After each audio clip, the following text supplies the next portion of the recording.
Right. Happy December. Can you believe it's December today? My kids keep telling me I need to hurry up with the Christmas shopping.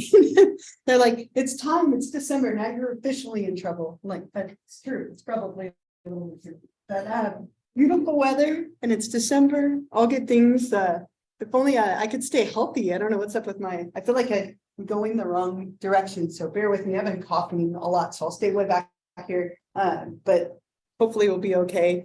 Luckily, we'll finish this up and then we actually have a group project that's going to take a little bit of the next chapter that we get into. So hopefully look forward to that in a little bit. And I'll talk about these more at the end, but just I put them up there as reminders about the final paper and then the exam next week. And again, I'll go over that a little bit more, maybe a little bit later, just to make sure everyone is feeling good about those things or see if you have any questions or anything like that. Otherwise, what we'll do is we'll jump back into chapter 15 where we left off, right? We last time we talked about Alzheimer's quite a bit, right? We talked about some of the other neurocognitive disorders. So what we have today to get through is a little bit about treatment and intervention, and then some prevention things that you can do. And then that will wrap up this chapter. So as it stands right now, though, this is really interesting. I actually read an article yesterday morning.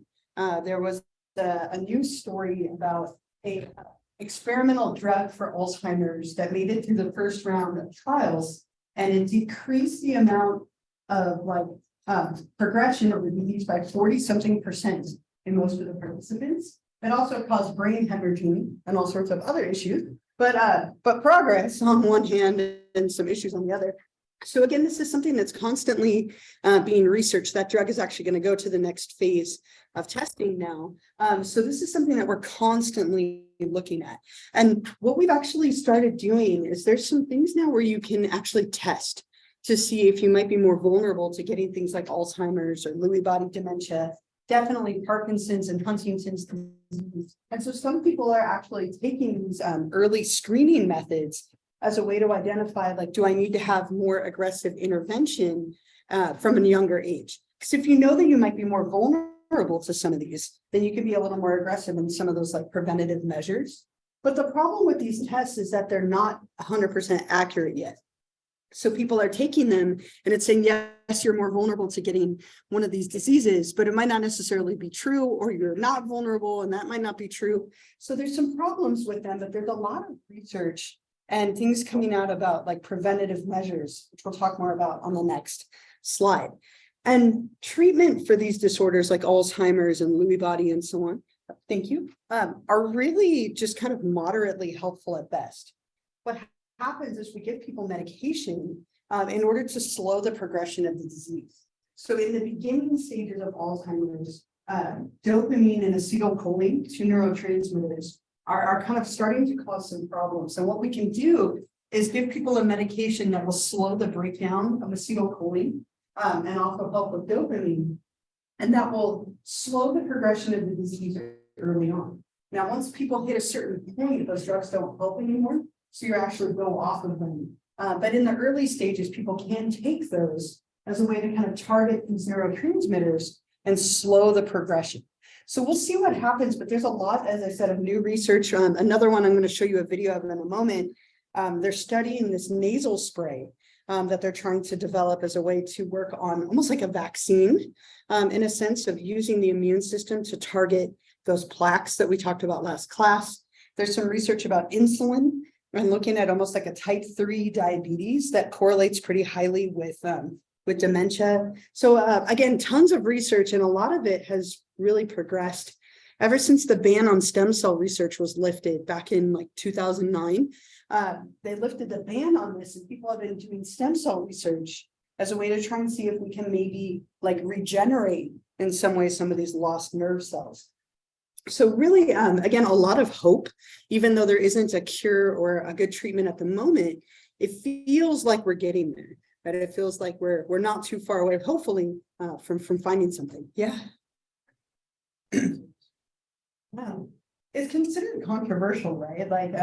So there's like ethical questions about like how far can you go with it, like it's very like directly connected to things like cloning. Okay. So there's a lot of like moral and ethical religious tones with it. So Obama lifted the ban on it back in 2009.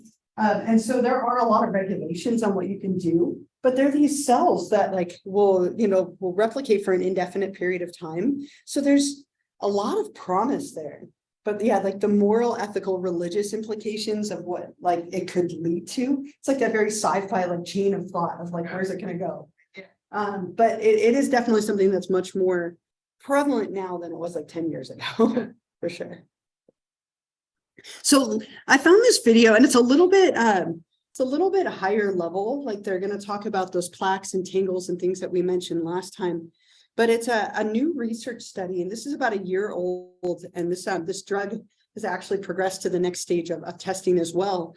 But I think it's really interesting. You can see again how these things are working, how we're targeting treatments. So I'll play it for you. It's about 9 minutes or so. Something again that's just constantly being studied. We know so much more than we did a few years ago, and hopefully a few years from now we know even more still. It's just again, just horribly common. And so what that means is a lot of people are devoted to studying it. Yeah. Is that the same drug you showed like a kind of where we're going to have like a bunch of No, that was a different one apparently. So I forget the name of that one too. There's so many of them, but I read it was on my news feed yesterday. And so I opened it and was reading it, and there was started with a T. There was a new drug. Totally different from this one. It was like a pill that you took, and it cured like or reduced by 40%. But like I said, it caused internal like hemorrhaging of the brain. So some good and some really bad there, right? So they obviously have some refining. Right. Right. It's like the side effects for the drugs on commercials. Like now you could quit smoking, but you might die from the drug that you took to quit smoking. So always both sides. But yeah, I mean, so multiple drugs really being, researched and studied and evaluated. So fingers crossed that hopefully we're getting closer, because as it stands right now, we still don't have like very good treatments for these disorders. The last thing in this chapter, a little bit about preventing or delaying. Now, again, Alzheimer's and these different neurocognitive disorders aren't necessarily genetic unless they occur early, like earlier than 65 in your family. But there are some things that we can all do in order to prevent or delay the onset of things like Alzheimer's. Now, these can delay it considerably, but there are things that we probably should be doing anyway, right? These are all like the healthy habits that we're supposed to do. And we all know we're supposed to do them, but these definitely correlate to Alzheimer's. The first one is exercise, right? So exercising not only increases the blood flow and oxygen in your body, but also in your brain, right? So exercising has some very strong like correlates to overall health, including kind of brain health. Healthy diet. There's a lot of indication that there are correlations between diet and Alzheimer's.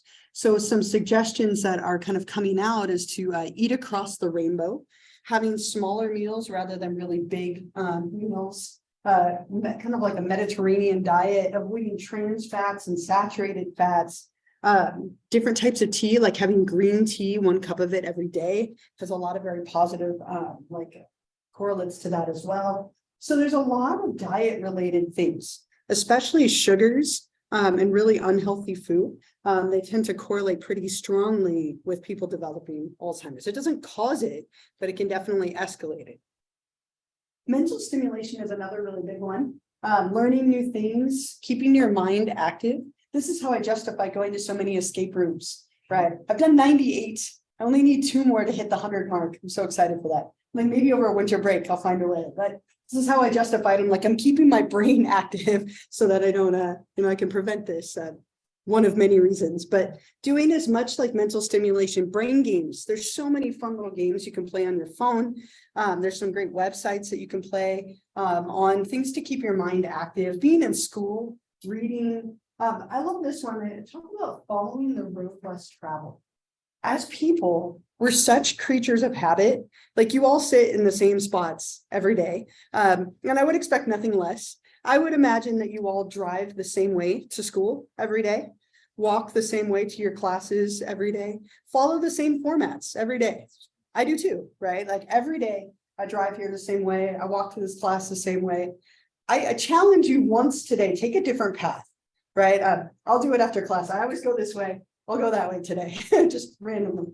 But when you can form new connections in your brain by doing things differently, it pushes your brain. So instead of always doing the same thing, change it up, right? It creates new connections amongst your neurons in your brain, and it can kind of push you mentally, right? So any kind of mental stimulation you can do is good for you. Getting good sleep, right? Sleep is a big one, especially as you get older, right? A lot of people don't get enough sleep. That tends to have a negative impact on your brain health. Managing stress, having an active social life. So these things aren't going to be like magical cures, right? But they can definitely be preventative resiliency kind of measures that will help to delay the onset of things like Alzheimer's. Yeah. Yeah, there are video games that aren't like watching TV isn't the best because it's a very passive activity, but video games oftentimes have a very interactive component to them. So yeah, I mean, that could be another form of brain stimulation. You would want to balance it with other things that don't involve screens, but yeah, I mean, definitely video games can push and challenge you mentally for sure. Yeah. On that same note though, video games and stress management don't go very. Not always, right? Yeah. Right. Video games tend to increase my stress level. That's, gotta be very careful about that one. I don't know why that reminded me of my daughter Emma. Like we play a lot of like we have a Nintendo Switch, and we play a lot of like this old Mario Brothers game that we all love. And she gets so stressed, she never wants like them to die. Like it stresses her out when they die. I'm like, Emma, this is supposed to be fun. And she's like, no, I killed him, right? I'm like, it's okay, it's fine. Yeah, so it's a balance, right? Like some of the games on my phone end up stressing me out more than relaxing me, but I play them anyway, right? Same with fantasy football. Sometimes it stresses me out more than it's fun. So yeah, balancing those things obviously is important. All right. Any other like thoughts, comments, stories, questions, anything else related to chapter 15? Anything else here? All right. You ready for this? Our last set of slides, right? It's our last chapter, the last PowerPoint slides, right? All right. Last ones. It's crazy. It's hard to believe. Did I restart this? Let's see. Hopefully. Yes. Okay. So in this chapter, this last chapter here, we will look at the intersections of psychology and the law. Anyone in here considering going into like forensic psychology at all? A couple people nodding. I won't hold you to it. You can still change, right? But forensic psychology is what we're talking about here. And there are kind of two sides to this chapter. And so we'll focus on the first one today and the second one next class. So what we're going to look at here is how do the legal fields and the psychology fields interact with each other. And when we're talking about that, we're in the realm of forensic psychology, a really kind of popular subfield. A lot of people are fascinated by serial killers, and there's a lot of great documentaries and things that are available on that right now, probably more than ever before. But forensic psychology is the intersections between practicing psychology and researching and having clients and the judicial system and the law. So again, two sides of the coin. There are ways that psychology affects the law, which we'll talk about today. And then there are ways that the law affects psychology. So if you're having clients and practice as a researcher or clinician, there are laws and regulations to protect your clients. If you commit a crime and you go to jail or you go to trial, there are things in place, right, where psychology affects those proceedings. And that's what we'll focus on a little bit more today. So when people commit any kind of crime, right, if they're going to go to trial, maybe for some reason, it's important that if they have a psychological disorder and a severe enough one, it might be that we need to treat them a little bit differently than somebody who doesn't have it. Maybe not, depends on the disorder, depends on the crime, depends on the person and the severity. But this chapter in this first part here looks at, how do we weigh if somebody has a disorder, how does that factor into like their trial and their legal proceedings and verdicts and how we're going to treat them. And this is a very complicated, like case by case kind of thing. I'm not a lawyer, obviously, but I'm approaching it from a psychology side. We'll look at some of the common verdicts that can kind of be at play here. And I love this, right? Mr. Evans, it's a speeding ticket. You can't plead insanity. We'll talk about insanity here in a second. But these are cases where somebody has been convicted or accused of a crime, and we have to consider their mental state. And so what we are often looking at here is a term called insanity. Now, insanity is not a disorder, right? So if you look in the DSM, you won't find insanity in there with depression and schizophrenia and so on. Insanity is a legal term. It's a legal term that is defined differently in every single state, where we're trying to decide if someone is aware of their surroundings, if they're aware of their behavior, and so on. And so in California, this is the definition for our state. And again, it's a little bit different everywhere you go.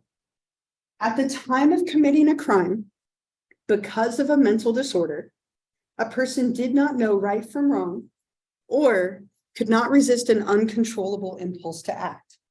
So if somebody has a psychological disorder, the most common one by far would be schizophrenia. That might qualify somebody for this because it's a psychotic disorder. So you're out of contact with reality by nature of the disorder. If somebody has a disorder and at the time they committed a crime, they maybe didn't know what was real or unreal. Maybe they were hallucinating, so they didn't know what was real or not. Or they heard a voice in their head that told them to do something and they couldn't resist it. Or they don't have enough of an understanding of the world around them to appreciate the gravity of what they did.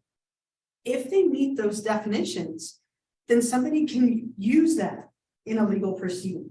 And they can plead not guilty by reason of insanity. So if somebody pleads that, what they're saying is, I shouldn't be held accountable. I shouldn't be found guilty of the crimes that I committed because I was insane at the time of the crime. I didn't know what I was doing. I didn't know what was real, what wasn't. I couldn't control myself or something to that extent. This is a very, very controversial verdict, but it's actually not granted very often at all. It's like less than 1% of the time do people actually get granted a verdict of not guilty by reason of insanity, because we are finding you not guilty. We're saying that we're not going to punish you for the crime that was committed because you were insane. A lot of people try and fake this. People have tried to fake multiple personalities. People have tried to fake hearing voices. There's a lot of expert testimony and tests and screening that people go through. It's very, very difficult to fake. Yeah. So it's not like an extreme point of person didn't realize it was then their way of alleviating whatever thing was doing something people could that be considered insanity, or because they know that it's wrong, but yeah. OCD, I don't know if OCD has ever factored into it. It's usually something really severe, like dissociative identity disorder. I didn't commit the crime, a different personality did, which is where it's really complicated and wild, right? Or schizophrenia. But I mean, if it was severe enough, it could definitely be taken into account. But I don't think it's ever been granted for that I know of anyway. Yeah. But I mean, anything severe enough would be considered, I would think. Yeah. so would there have to be the psychologists instead of learning? Yeah.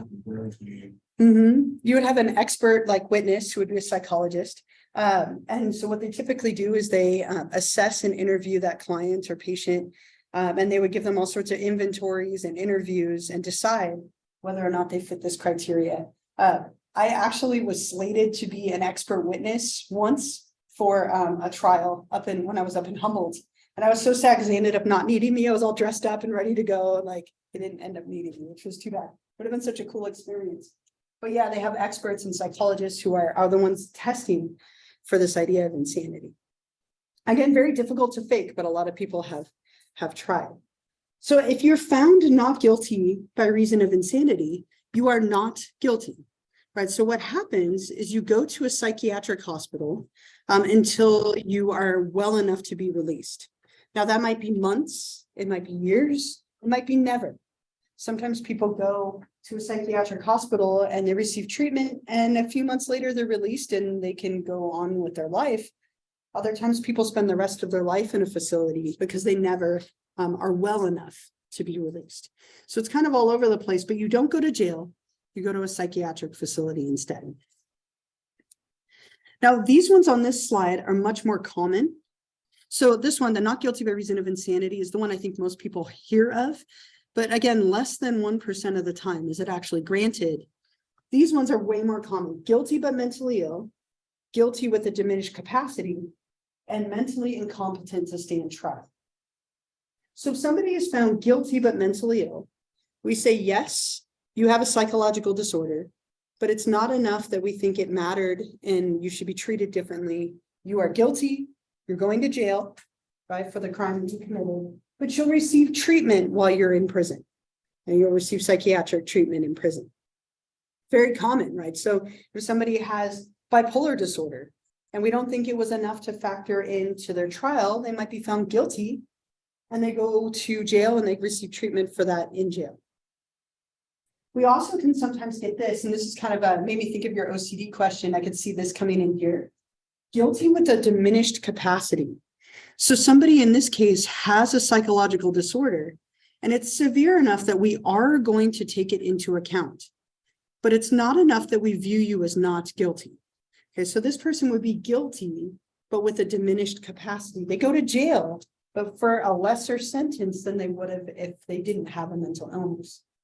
So let's say they had really severe OCD, and we say, okay, yeah, that factors in. That's definitely a factor. We might find you guilty, but of a lesser crime. So instead of like first-degree murder, we find you guilty of manslaughter. So your sentence would be less, and you still go to jail, but for a lesser time. That one actually happens quite a bit. That's probably the most common of these. The other thing that can happen is sometimes something happens to people between the crime and the trial. Maybe the crime caused them to snap or caused a psychotic break, or something happens afterward and somebody is what we would call mentally incompetent to stand trial. What that means is you are unable to understand the charges that are being brought up against you, or you can't prepare an adequate defense with your attorney. If you are unable to do those things, if you're mentally incompetent, then we actually send you to a facility, a psychiatric facility, a mental hospital, where you would stay there until you are competent enough to stand trial. And again, that might be we just get your medication under control and then you're good. Or it could be that you go there forever and you never reach competence and never ever do stand trial. So it's kind of a huge range, but this happens sometimes too, where people will go to a facility and get treatment. And once they get well enough and they're competent, then they go through the legal proceedings like normal. So the idea with all of these is that if you have a severe enough disorder, we take it into account, right? You are treated a little bit differently than somebody who didn't have a disorder. Now, there are a lot of really famous cases that involve insanity in some way. And so I'm going to introduce these folks to you, and then I'm going to get you into groups and we're going to spend some time looking at them. But anyone in here really interested in like serial killers and that kind of stuff, or a little bit? Have you watched that? I haven't watched the Dahmer. Okay, I've heard that it's like incredibly hard to watch. Yeah. Obviously, it's intense. Yeah. It makes it very like you're there when it's happening. Really? Yeah. Okay. It'd be a good like 3 attempts to get through the first episode and during that program. Like, yeah. Yeah. Interesting, but hard to watch. Very. I've heard that like really universally that it's intense. So I'm kind of afraid to watch it. I've watched I think every other one on Netflix. Like I really enjoy like the Bundy tapes and all these things, but I haven't watched that one yet. I've been putting it off. I finished Wednesday and now I'm watching 1899. So weird. Such a weird show. Anyway, but yeah, there's a lot of cases of this. If you're interested in serial killers, then a lot of these people will probably look familiar. So let me put them up. This is a frightening group of people. Right. And so I'm just going to give you just a tiny bit about each one of these people or groups of people. And I want you to be thinking in your mind on what I'm going to do afterward is get you into groups of like 2 or 3 people. And then I'm going to have you do some research on one of these people, or some of them are like pairs of people. And then you're going to be presenting on it very informally next class. So let me give you just a little bit of information. Be thinking about who interests you and come up with a backup because there won't be any overlap. So starting at the top, Andrea Yates drowned her 5 children in the bathtub, drowned and murdered her 5 children in the bathtub, believing that they weren't developing correctly, that God told her they weren't developing correctly. Jeffrey Dahmer, probably one of the more famous people up here, killed like 15 to 17 young men, cut his victims into pieces, really gruesome. Ed Gein, the Wisconsin grave robber, he was famous for excavating graves, sewing body parts together as trophies and furniture in his house. John Wayne Gacy, the clown killer. John Wayne Gacy committed a lot of sodomy, murdered over 30 young boys. He buried them in the crawl space beneath his house. In my class yesterday, it was really wild. I had a student whose mom, he went to her mom's party as a clown, and she had a picture of it. I was like, you got to bring that. I want to see it. And but wild, small world, right? I guess her mom's birthday when she was younger, he was there, and she has a picture of it. I was like, oh, I want to see that so bad. That's creepy, right? It's terrifying. Next to Gacy, John Hinckley Jr. Hinckley tried to assassinate President Reagan in order to impress actress Jodie Foster. He wrote a whole letter to her, trying to get her attention by trying to assassinate him. Underneath him, Berkowitz. David Berkowitz was the son of Sam killer in New York. He killed 6 victims and wounded several others in a shooting attack. The son of Sam, that was just a name that they gave him. Was like the name they gave him as his like what's that called? That was just a name that they gave him as his killer. Underneath him, Kenneth Bianchi was the Hillside Strangler. That was his name, right? Everybody has a name. Kidnapped and assaulted quite a few women. Underneath him, Francine Hughes. Francine Hughes set her husband on fire while he was sleeping as a result of years of sexual and physical abuse. Next to her, one of the more recent ones, Anissa Ware and Morgan Geyser. They were 12-year-old girls who stabbed another girl 19 times. She lived, but 19 times in an attempt to impress fictional character Slender Man. Really a kind of recent case. Above them, Gypsy Rose and Nicholas Godejohn. Again, a newer one. There was a whole documentary on this as well. They stabbed their mother to death. She had made Gypsy Rose, the woman over there, believe that she had had all these medical conditions, kind of Munchausen's by proxy for years, and they plotted her death together. Mark David Chapman, down here on the bottom, he assassinated John Lennon, and he remained at the scene reading Catcher in the Rye as they arrested him. Lorena Bobbitt, famous for cutting off her husband's penis, well, with a butcher knife, threw it out a window. Right. They found it later, if you were concerned, and reattached it. Right? Random pieces of information for you. But that's what she was known for. Kaczynski was the Unabomber, right? Sent a lot of bombs in the mail, a lot of packages containing bombs. And then finally, James Holmes, the Colorado Joker killer.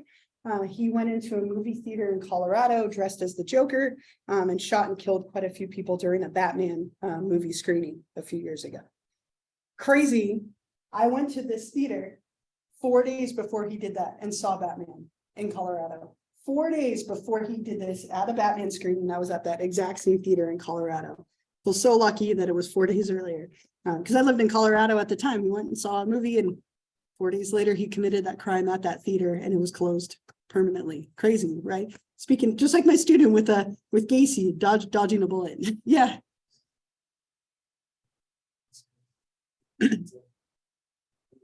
I know, right? That's crazy. I think about that all the time. Every time I bring this up, that's all I can think about. It was like just 4 days.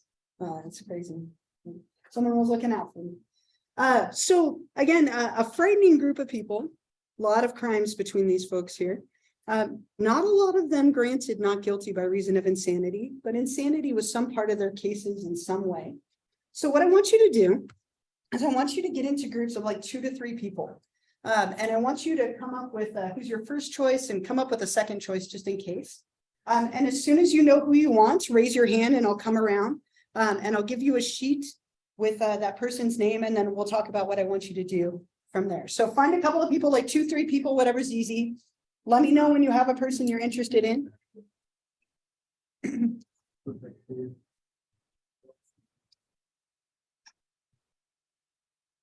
Oh, do you know? I was gonna come to you. That's-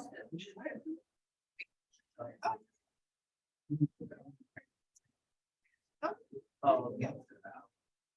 Yeah. If you wanna read that one, as well. You guys. Oh, they just picked it. That's the only one that's there. Yeah. All yours. Yeah, so read it and then write your names at the bottom of the hopper. There's only two that are big, Donner and. Yeah. Yeah. Just some terrible. Here you go. It's Ted or? Either one, you can pick. What do you want? The Joker, James. Okay, here you go. And write all your names at the bottom and then read through it and I'll talk about it. Somebody took it. So the ones that are Donner, James, Holmes, and Ware and Morgan will take it. So anybody else is talking. Yeah, no worries.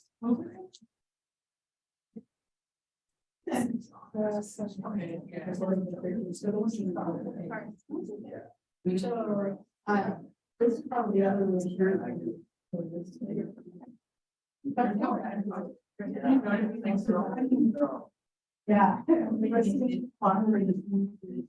yeah. Does anyone not have a, does anyone else? Okay, so we're going to start.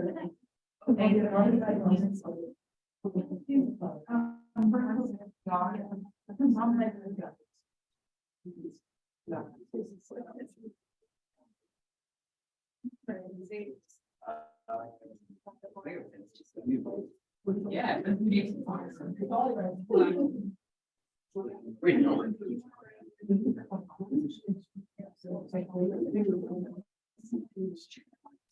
Does everybody have a person?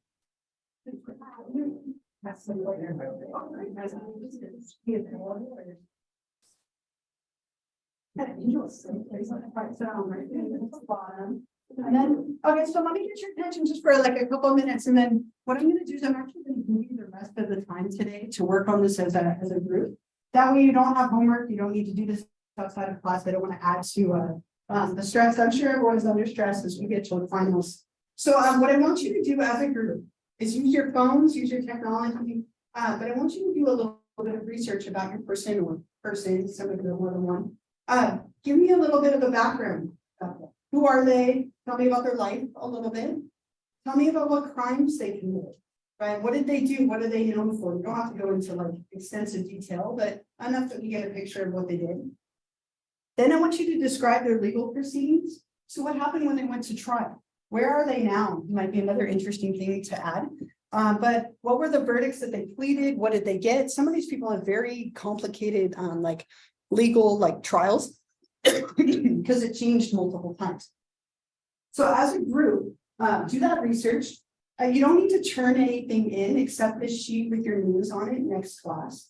But you probably do want to write all that down because you are going to be presenting on it to the class next time. So you're just going to sit in your seats. You don't have to get up. You can decide as a group, do you want one person to speak? Do you want to break it up? You can break that up however you would like. And if you know you're not going to be here, make sure you leave the sheet with somebody in the group who will be here so they can turn it in. Did you have a? Can you make like a Google Slides or something? If you want to, I actually crossed it off. I sometimes have people do that. I didn't this time just in the interest of time. But if you want to pull something up on the computer to help you, you're welcome to. Or you can just sit from your seat and share it from it. That's totally fine. Your presentation should be like 3 or 4 minutes. You're just sharing the stuff that you found. So big thing for today, as a group, I want you to do that research together so you don't have to do it outside of class. Write it down, figure out who's going to do what. And then the other thing I want to add to that is when you are done, when you feel good about it, you're welcome to go. Or if you as a group want to go work on it somewhere else, I'm fine with that. But please take advantage of this time. I don't want you to have homework with this. And I want to remind you really quickly while I still have you all, don't forget the final paper is due tonight, right, on Canvas. So make sure you turn that in if you haven't already. And remember that what will happen next week on Tuesday is we'll do these little presentations. It won't take us too long. And then we'll wrap up the rest of the slides. And then on Thursday next week is the final exam. All right, we won't be meeting in person, and you'll be taking it on Canvas like you always have. So just kind of a quick reminder on that, and I'll be up here if you have questions about any of those things. I'll be wandering around, but take the rest of the time, work on this, and when you're done, you're totally free to go ahead and get up. Okay, so I'll be wondering if you have any questions at any point, just.